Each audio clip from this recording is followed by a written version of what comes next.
The story about the wraparound ad by Hobson's Pledge in the Herald, which has led the Herald to being banned by the Maori Party, which they are still crying buckets of tears over, I imagine. It has led to a group hitherto almost unheard of called the Maori Journalists Association, which appears to be a Facebook page of people who make money from government grants. They've said it's outrageous and they hope that the staff at the Herald are getting the support they need, essentially, for having to work for a racist publication. I don't know, I'd say that the wraparound spend by Hobson's Pledge is one of the best advertising spends in the history of lobbying in New Zealand. To see what he makes of all the brouhaha, we are joined now by former leader of the National Party, former governor of the Reserve Bank, current head of Hobson's Pledge, Don Brash, Dr. Don Brash. Don, how are you?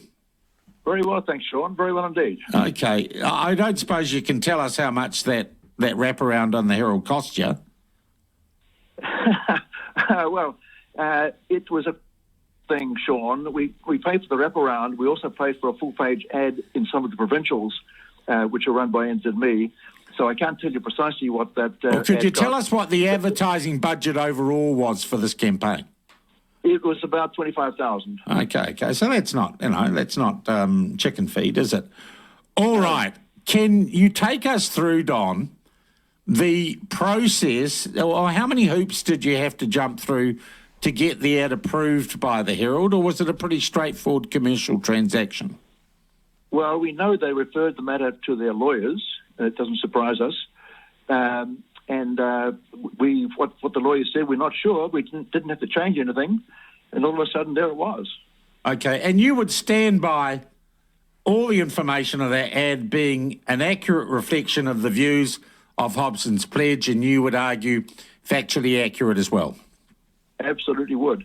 Not least because the description of what customary marine titles gives those who are successful in it comes directly from the Te Arawhiti Maori Crown Relations website. Right. Okay. So, Don, you take the ad clearly to advocate for your position, and we live, as far as I'm aware, still in a democracy in a free country where advertising is offered for sale. You go along, your money's as good as anyone else's. They check it out with their lawyers and it gets published. Have you had any communication with them since because of the controversy that's erupted, or is it a done deal as far as you and the Herald are concerned? We certainly haven't heard from the Herald. We've heard from lots of other people, as you can imagine, some of them very enthusiastic. Our supporters are rapt about it. They contribute money over a period of months and can't see anything. All of a sudden, they can see something for their money. And our supporters are very enthusiastic about it. All right. I note that the Herald, and here are some organisations that's done the dirty on advertising-wise. Family First, they pulled some Family First ads at the last minute, I think, during the election. They simply wouldn't run Stop Co-Governance ads. It would appear their attitudes changed a little bit.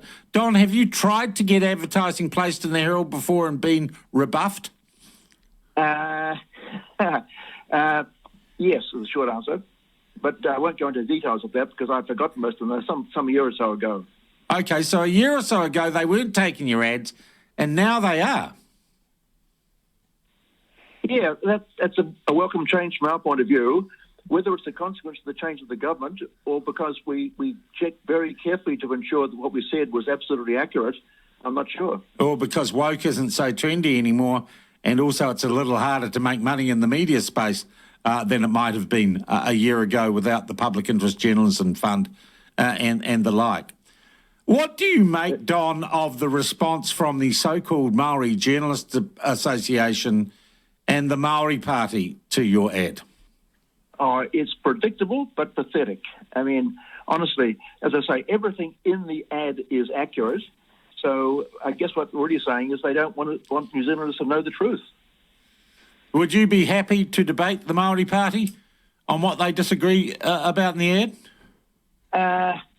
I'm not sure. On one hand, I would, because I'm comfortable the facts are correct, and that is good. On the other hand, I know from past experience debating people like the Maori Party, you don't make much progress. All right. You're starting from those different points of view that it's hard to make any sense at all. Yeah. What do you make about these comments from this curious group, the Māori Journalist Association, suggesting that staff at the Herald are going to need counselling and support because of the racist ad that's been run by the Herald? It's pathetic, quite frankly, Sean. Absolutely pathetic.